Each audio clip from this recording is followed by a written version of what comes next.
आपण पाहत आहात आपला आध्यात्मिक चॅनल नरेंद्रवाणी. या चॅनलवर आपण ऐकतो अनंत श्री विभूषित जगद्गुरू रामानंदाचार्य श्री स्वामी नरेंद्रचार्यजी महाराज यांचे जीवनाला योग्य दिशा देणारे अमूल्य विचार. आजचा विषय असा आहे, झोपण्यापूर्वी या 5 चुका कधीही करू नका, नाहीतर तुमची शांतता तुमच्यापासून दूर जाईल. एक प्रश्न स्वतःला नक्की विचारा, रात्री झोपताना तुमच्या मनात शेवटचा विचार कोणता असतो? कारण स्वामी सांगतात, ज्या विचारांनी रात्र संपत असते त्याच विचारांनी नवीन दिवसाची सुरुवात होते. म्हणूनच रात्री झोपण्यापूर्वी आपण काय बोलतो, काय पाहतो आणि मनात काय साठवून ठेवतो यावर आपल्या उद्याच्या दिवसाचा परिणाम होत असतो. कधी तुम्ही पाहिलंय का, 2 माणसं सारखंच काम करतात, सारखाच दिवस घालवतात, पण एक जण सकाळी उत्साहाने उठतो आणि दुसरा उठल्यापासूनच थकलेला, चिडचिडा आणि अस्वस्थ असतो. याचं कारण फक्त शरीराचा थकवा नसतो, तर झोपण्यापूर्वी मनात साचलेले विचार असतात. स्वामी सांगतात, रात्रीची शांतता ही देवाने दिलेली सर्वात मोठी देणगी असते, पण आपणच ती चुकीच्या सवयींमुळे गमावतो. आज आपण अशाच 5 चुका जाणून घेणार आहोत, ज्या अनेक लोक रोज नकळत करतात आणि नंतर म्हणतात मनाला शांतीच मिळत नाही. यातील 5वी चूक अशी आहे, जी टाळली तर तुमच्या जीवनात सकारात्मक बदल जाणवू शकतो. म्हणून हा व्हिडिओ शेवटपर्यंत नक्की पहा. स्वामी नरेंद्रचार्यजी महाराज सांगतात, पहिली चूक, राग आणि वाद घेऊन झोपू नका. अनेकदा घरात छोट्या छोट्या गोष्टींवरून वाद होतात. नवरा बायकोंमध्ये, आई वडिलांशी, भावा बहिणींशी किंवा मित्रांशी. आपण विचार करतो उद्या बोलू, पण स्वामी सांगतात उद्याची खात्री कोणालाच नाही. म्हणून दिवस संपण्यापूर्वी मनातील कटुता संपवा. राग घेऊन झोपलात तर रात्रभर शरीर झोपतं, पण मन जागच राहतं आणि दुसऱ्या दिवशी तीच चिडचिड, तोच ताण, तीच अस्वस्थता. म्हणून शक्य असेल तर झोपण्यापूर्वी एकदा माफ करा किंवा ठीक आहे, विसरून जाऊया एवढंच म्हणा. कदाचित त्या एका वाक्याने एखादं नातं आयुष्यभर टिकून राहील.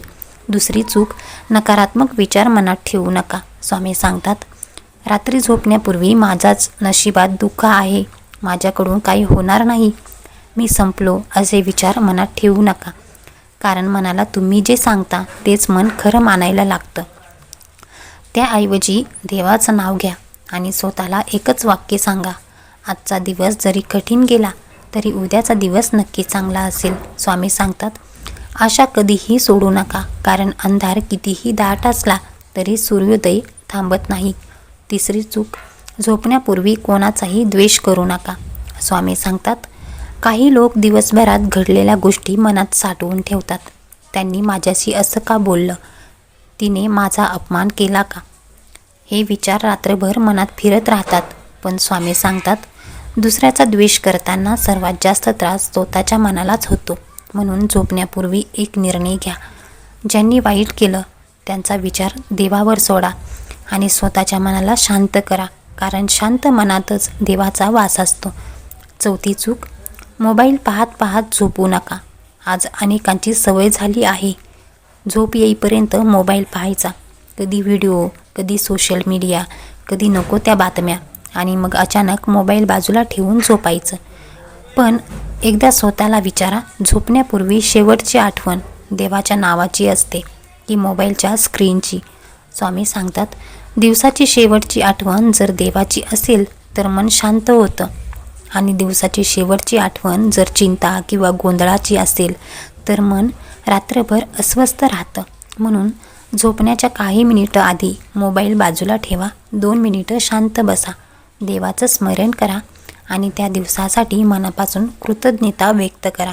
यामुळे झोपही शांत लागेल आणि सकाळची सुरुवातही प्रसन्न होईल. 5वी आणि सर्वात मोठी चूक, देवाचं स्मरण न करता झोपू नका. स्वामी सांगतात, दिवसभर आपण कितीही कामात व्यस्त असलो, कितीही धावपळ केली तरी दिवसाची शेवटी त्या परमेश्वराचे आभार मानायला विसरू नका, कारण आजचा दिवस तुम्ही सुखरूप पूर्ण केला, हेही त्याच्याच कृपेने. स्वामी सांगतात, झोपण्यापूर्वी फक्त 2 मिनिटं देवाचं नाव घ्या. तुमच्या मनातील भीती हळूहळू नाहीशी होईल आणि विश्वासाची जागा निर्माण होईल. रोज रात्री डोळे मिटण्यापूर्वी मनात एवढंच म्हणा, हे देवा, आज दिवसभरात माझ्याकडून जाणीवपूर्वक किंवा नकळत काही चुका झाल्या असतील तर मला क्षमा कर आणि उद्या अधिक चांगला माणूस बनण्याची शक्ती दे. ही प्रार्थना मोठी नसते, पण तिचा परिणाम खूप मोठा असतो. स्वामी सांगतात, ज्या घरात दिवसाची सुरुवात देवाच्या नावाने होते आणि दिवसाची शेवटही देवाच्या स्मरणाने होतो, त्या घरात संकटे आली तरी ती जास्त काळ टिकत नाही. म्हणून आजपासून एक छोटासा संकल्प करा. झोपण्यापूर्वी राग नाही, द्वेष नाही, नकारात्मक विचार नाही, मोबाईल नाही, फक्त 2 मिनिटं देवाचं स्मरण. कदाचित ही 2 मिनिटच तुमच्या संपूर्ण आयुष्याला नवी दिशा देतील. शेवटचा एक विचार, आपण आयुष्यात मोठं घर बांधण्याचा प्रयत्न करतो, खूप पैसा कमावण्याचा प्रयत्न करतो, मोठं नाव कमावण्याचाही प्रयत्न करतो, पण एक दिवस या सगळ्या गोष्टी इथेच राहणार आहेत. आपल्यासोबत जाणार आहे ते फक्त आपलं कर्म, आपली श्रद्धा आणि आपण केलेली चांगली माणुसकी. स्वामी सांगतात, रात्री शांत झोप लागणं ही माणसाच्या आयुष्यातील सर्वात मोठी श्रीमंती आहे. म्हणून दिवस कितीही कठीण गेला असेल तरी झोपण्यापूर्वी देवाचे आभार माना, आई वडिलांना मनापासून नमस्कार करा आणि स्वतःलाही एक वचन द्या, उद्या मी कालपेक्षा चांगला माणूस बनण्याचा प्रयत्न करीन. यावरच जीवनाचं खरं सौंदर्य उभं राहतं. जर आजचा हा स्वामींचा विचार तुमच्या मनाला स्पर्श करून गेला असेल तर हा व्हिडिओ आपल्या कुटुंबातील प्रत्येक व्यक्तींपर्यंत नक्की पोहोचवा. कारण एक चांगला विचार एका माणसाचं आयुष्य बदलू शकतो. आणि अशाच आध्यात्मिक, प्रेरणादायी आणि जीवनाला योग्य दिशा देणाऱ्या विचारांसाठी नरेंद्र वाणी या आपल्या परिवारात आजच सहभागी व्हा.